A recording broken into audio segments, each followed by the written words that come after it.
को अपने दरबार में बुला लिया।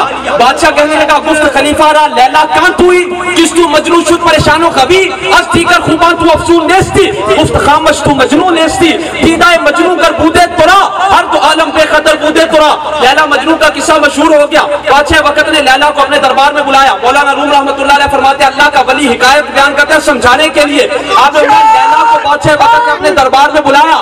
बादशाह कहने लगा, गुफ्त लैला रा खलीफा कां तुई किस तू शुद्ध परेशान किस तू शुद्ध मजनू शुद्ध परेशानो कभी लैला ए तू जिदी खातर सादा शहजादा कैस मजनू बन गया।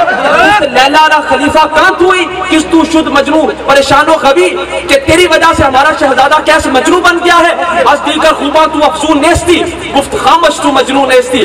बादशाह कहने लगा, लैला तू और महबूबों से ज्यादा खूबसूरत तो नहीं। लैला कहने लगी, चुप कर, तेरे बोल मजनू वाली अख नहीं।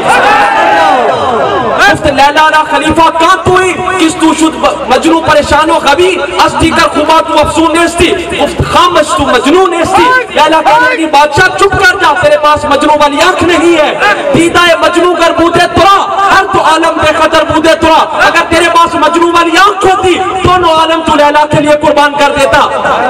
तो आज जो मुस्तफा के इल्म पर बातें करते हैं, मुस्तफा की जात पर बात करते हैं, मैं उनसे कहता हूँ बदबख्तों चुप कर जाओ।